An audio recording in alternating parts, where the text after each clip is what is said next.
Christmas without Mommy. How many days are left until Christmas? Asked Bo the penguin excitedly as he dashed downstairs to the kitchen. Daddy Penguin grinned and pointed to a big blue X on the calendar hanging next to the stove. Not long now. Vacation starts in a week, and then only 3 more sleeps, said Daddy Penguin. Bo understood that it wasn't long before Christmas. Come on, let's make some ornaments for the Christmas tree and check the lights so that nothing goes wrong at Christmas, suggested Daddy Penguin. The two sat down at the kitchen table and began cutting out beautiful fir trees from green construction paper. Bo liked stars the best. He made a big yellow star to decorate the top of the fir tree like he did every year. Just as they were about to start untangling the old string of lights, they heard the front door open. Mummy Penguin came in from work and greeted Bo and Daddy with long hugs. Well, these look great. I guess we don't have to worry about Christmas tree decorations this year. Mummy Penguin had a bag full of groceries that she put on the kitchen table and started unpacking. Bo watched curiously as she pulled flour, milk, sugar, and various nuts out of the bag in addition to some fresh fish for dinner. Mummy Penguin saw Bo's eager looks. I bought all these ingredients so that we can bake lots of cookies tomorrow, enough to last at least until after Christmas. Mummy joined them at the kitchen table. Bo thought she looked a little worried. Mummy worked at the hospital and took care of a lot of patients. Sometimes she came home exhausted and needed time to rest. She also had to work some nights. When that happened, Bo usually didn't see her until the afternoon when he was back from kindergarten. This year, unfortunately, I have to work on Christmas Eve, Bo's mom said. Right now, many of my colleagues are sick, so I will have to fill in. It will be just the 2 of you for Christmas this year. Mom and Dad smiled confidently at each other to reassure Bo. I think that's really dumb, said Bo. He couldn't imagine Christmas without Mommy. Why you of all people? Surely someone else can work on Christmas. Bo started to cry. What would it be like if Mom wasn't there at Christmas? It was out of question. Mummy Penguin lovingly took her son in her arms. Even on holidays, people can get sick and then they need help from doctors and nurses, she explained. Bo still thought it was silly and unfair. But why did it have to be on Christmas Eve, he thought. The next day, Bo went to kindergarten still feeling sad. He told his friends that his mom had to work on Christmas. All the children listened intently and told Bo that they admired his mommy for helping other families on Christmas and saving lives. You have a real hero for a mommy, said Edwin the Arctic Fox. My dad works in the fire department and had to work on Christmas last year too. He prevented the village museum from burning down when a candle fell over and started a fire. Lily the snowy owl also shared that her dad sometimes worked on Christmas as a train driver. He keeps the trains running so that other families can visit each other at Christmas. When George the snow bunny told Bo that his mom also has to work every now and then on Christmas because she takes in the goods at the grocery store and restocks the shelves, Bo realized that it's not that rare for a parent to have to work on Christmas. After hearing about all the other kids' families, Bo realized he was really proud that his mom had such an important job. He wanted to tell her right away. When Bo walked in the door that afternoon, he saw Mom standing in the kitchen with a flour-stained apron. She was rolling out some delicious cookie dough. "Mom," exclaimed Bo, "I'm so proud of you for saving lives at Christmas. The other kids told me today that many parents have to work on Christmas so that other families can spend the holidays together." Mummy Penguin was quite surprised. She gave her son a big hug and said, Next year we'll all celebrate together again.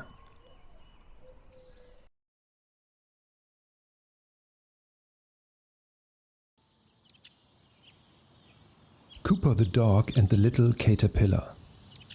Cooper was a small, clumsy dog. He was also very curious and smart. Wherever something exciting happened, he made sure he was there. His short legs sometimes held him back, but what he lacked in height, he made up for in courage. Cooper lived with his family on a large estate with an apple orchard. There was always something happening on the farm. Big tractors and trucks regularly went back and forth across the property. They brought back empty crates and picked up the harvested fruit that had been packed for delivery. The empty crates would get piled high in the corners of the yard, creating many great places to hide. But even with all that activity, Cooper sometimes got lonely. When his big brothers wrestled, Cooper would throw himself in between them, eager to join in. "Get out of here," his brothers would shout. "You're too little." It made Cooper a little sad, but he could usually find something new and exciting to do. Today, the little dog was especially bored. "I wish I had someone to play with too," he said, whining to himself. Just then, he spotted a little green caterpillar crawling very slowly up the tire of a big truck. A farmer was loading the flatbed up with boxes of ripe apples. They smelled very good. The caterpillar was small and the way up to the apples was very long. But she had a huge appetite and the smell of the apples attracted her instinctively. Cooper the dog watched the little caterpillar for a while. Then he reached for her with his paw, but he was too short. "Hey," he called up to her. "Do you want to play with me?" "Sure, come up and join me," the caterpillar replied. "We can play hide and seek, but you will have to wait until I've eaten. I'm really hungry." Cooper was happy that the little caterpillar wanted to play with him. He wagged his tail. He only had one problem. "How do I get up there?" he asked. "Do like I did, it's easy. Just crawl up," the little caterpillar said. "But I can't crawl," exclaimed Cooper. "Then I can't play with you," said the caterpillar. She had reached the top of the tire now, and Cooper couldn't see her from below. The little dog ran around the truck and found the loading ramp. It was still open. He could run up there quite easily. Now in the flatbed, standing in front of the crates of fruit, he tried to find the caterpillar. He jumped on one of the boxes and started looking for her among the apples. The little dog sniffed from one apple to another, but there was no trace of the caterpillar. "I'll never find you like this," said Cooper in exasperation. "I thought hide and seek would be easier." Just then, the caterpillar stuck its little head out of an apple. "Peek-a-boo," she cried, and in a flash she disappeared back inside the apple. Cooper picked up her scent and found the small hole in an apple where she had been. But the little caterpillar was no longer inside. "Here I am," she called from another fruit box, peeking out from a crisp apple. Cooper jumped towards her, but only found another little hole in an apple. She had disappeared again. They were having so much fun that neither one of them noticed when the truck started moving. The little caterpillar had eaten her way through a lot of apples during the game and was now very full. "I'm tired. I'm going to take a little nap," she said. Suddenly, the truck jerked to a stop. The driver opened the flatbed and discovered the little puppy among the many crates of fruit. "What are you doing here, Cooper?" the driver asked in amazement. He took Cooper off the truck and gave him something to drink. "Well, it looks like you're a little runaway. I'm sure everyone's missing you back at the farm. Let me just unload these boxes and put all the apples in the juicer and then we'll go home. Wait for me here, okay?" Cooper suddenly felt queasy. His fur stood up on his back like it often did when he sensed danger. He had seen what happened to apples when they were unloaded. They were poured onto a treadmill, washed and then crushed by a large machine that poured golden yellow apple juice into beautiful bottles. "Oh no," The caterpillar is headed for the juicer. I have to save her, thought Cooper. He began looking for the little caterpillar in each crate that was unloaded by the driver. Cooper, you're in my way. Get out of here, the driver said. But Cooper showed him his innocent puppy dog eyes, so he couldn't stay mad at him for long. Cooper almost gave up hope of ever finding the little caterpillar. He sniffed the remaining crates. When the second to last crate was unloaded, Cooper felt defeated. He only glanced at the crates sadly. Just then, he saw a little green head peeking out of an apple. He ran to his friend and saw that she was still asleep. What luck, Cooper rejoiced. He barked quite loudly and gently nudged her with his paw. Wake up or they'll turn you into juice, he yelled. The caterpillar didn't seem to hear him. She stretched casually and asked, Why are you yelling? I'll tell you all about it later. Quick, crawl onto my back and then let's get out of here.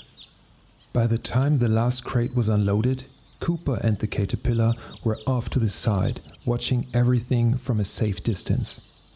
Cooper told the caterpillar what had happened during her nap. I'm so glad I found you in time. Now we can be friends forever, Cooper said joyfully. Realizing the danger she had been in, the little caterpillar said, You're my hero and the best friend anyone could ask for. It's time to go home now, the driver said. Cooper ran happily back to the truck with the little caterpillar hidden in his fur, and they all drove happily back to the farm.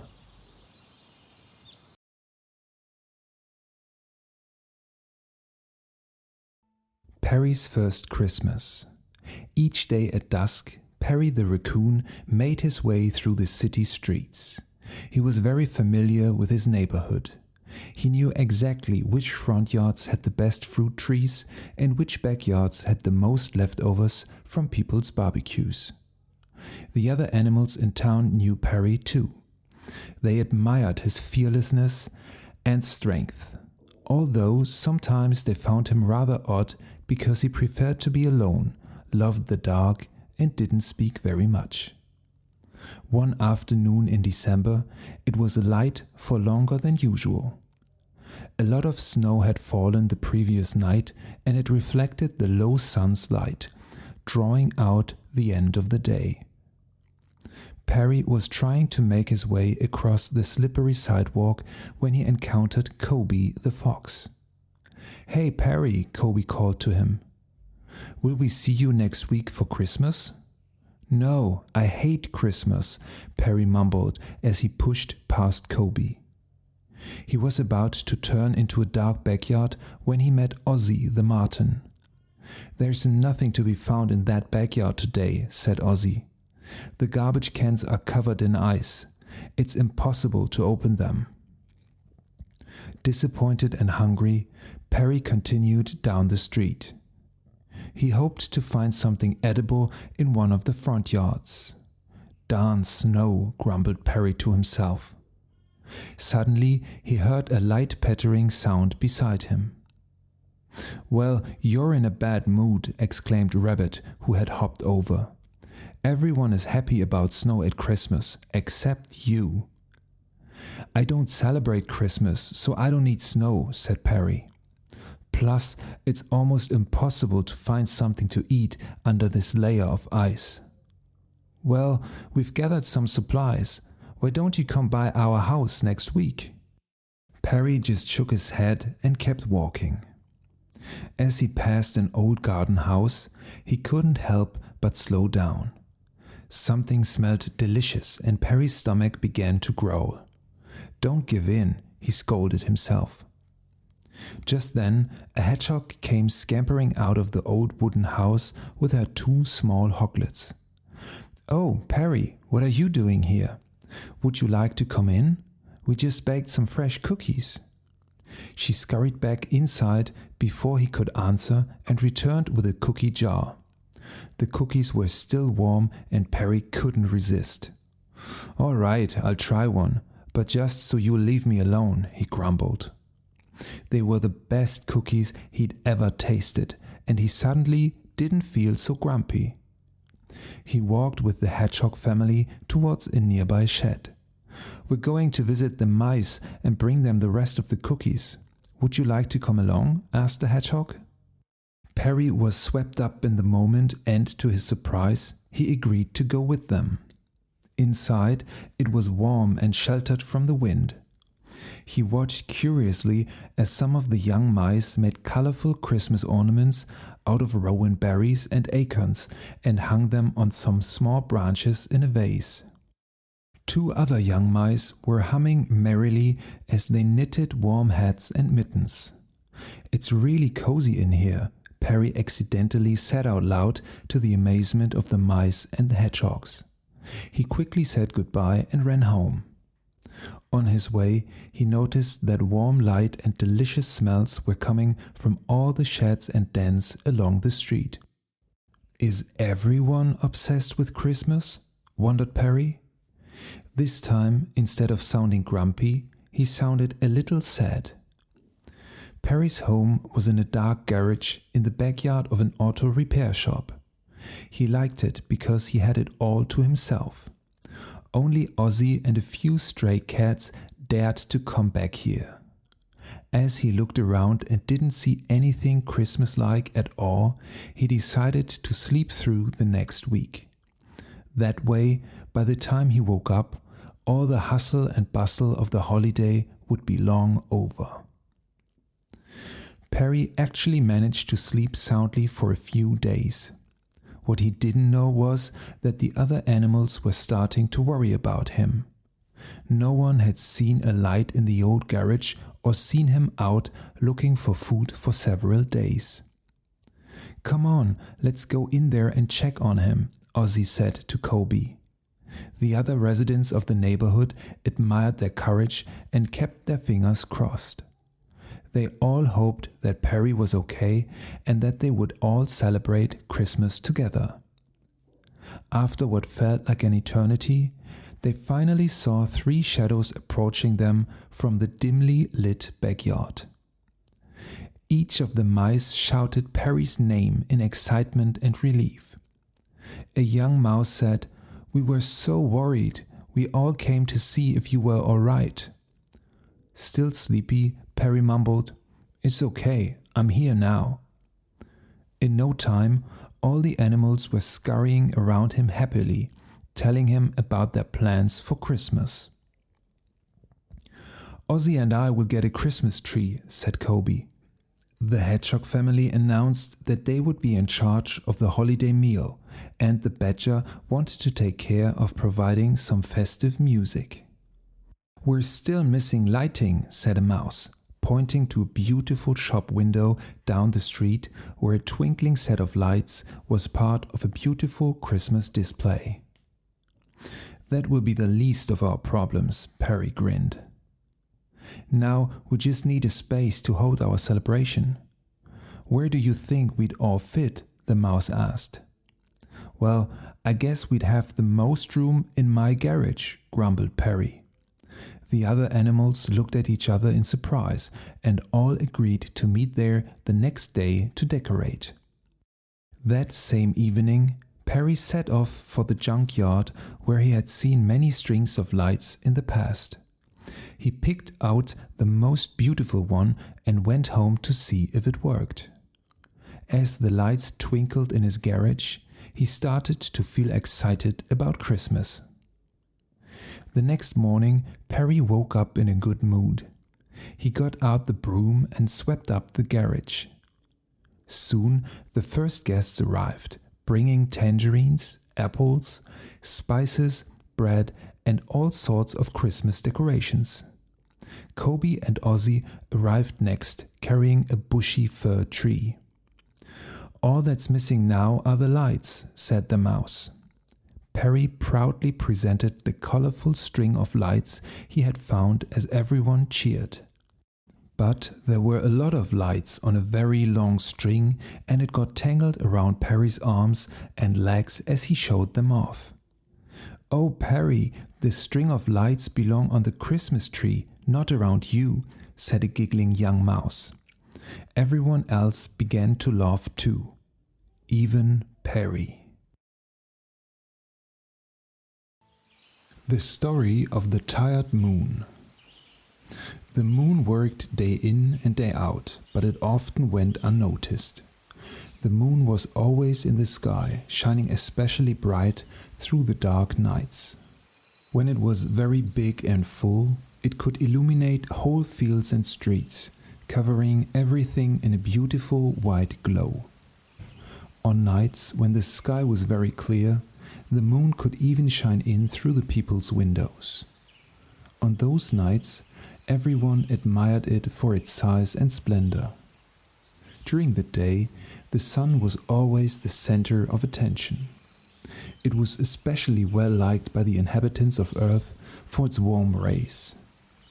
On summer days, the moon had to wait much longer for the sun to finally set, and thick clouds often blocked the moon's view of Earth. On some days, heavy rains meant that the moon had to try to shine through solid fog and dark clouds, but often couldn't manage it. On those days, the moon was especially discouraged. "Nobody sees me anyway," the moon would mutter, feeling sorry for itself and the faint, flickering stars around it. Still, evening after evening, the moon waited for its time to shine, often saying, "Come on, clouds, pass quickly." When it was finally dark enough, the moon would gently begin to wake the stars and encourage them to shine. Each evening, the moon made sure all stars were ready on time to shine and sparkle high in the sky in case it was a clear night. On clear nights, all the attention belonged to the stars and the moon. Sometimes the stars were so happy that they danced across the sky, leaving long trails of light behind them. One day, the clouds spread so far that for weeks there was no way to shine through. The stars tried to keep each other happy by telling jokes and stories, and the moon did its best to keep everyone awake for nightfall in case the clouds cleared. This went on, night after night, with the moon and the stars all hoping that the cloud coverage would dissipate. Of course, they all wanted to be prepared to shine as brightly as possible when it did. But the clouds did not move. Eventually, the moon became very tired. One evening, it could not stay awake any longer. The stars also fell asleep, dreaming of clear nights when they were admired in the sky. The moon and the stars were in such a deep sleep that none of them noticed when the cloud coverage broke. That day, the sun stayed out late and colored the sky with the most beautiful reds and purples. But something wasn't right. When the sun was about to disappear, it noticed the sky was darker than usual. On evenings like this, the moon usually can't wait to take over my position in the sky, the sun thought. Then the sun noticed that all the stars were missing too. "I must find the moon before the inhabitants of Earth notice," thought the sun. But everyone the sun asked didn't know where the moon and the stars had gone. And everywhere the sun looked, the moon wasn't there. The next few nights were the darkest anyone had ever seen. There wasn't a twinkle in the sky. The animals and people realized they had been taking the moon and the countless little stars for granted. They missed their glowing and glittering. The moon suddenly woke up from a dream that it had overslept, except it wasn't a dream. Nervously, the moon looked around and was startled to find that the night was pitch black and that all of the stars were fast asleep. Right away, the moon set about gently waking each star. On Earth, after many nights of darkness, the animals and people looked up to the sky in joy and marveled as each bright spot lit up in the dark sky, one after the other.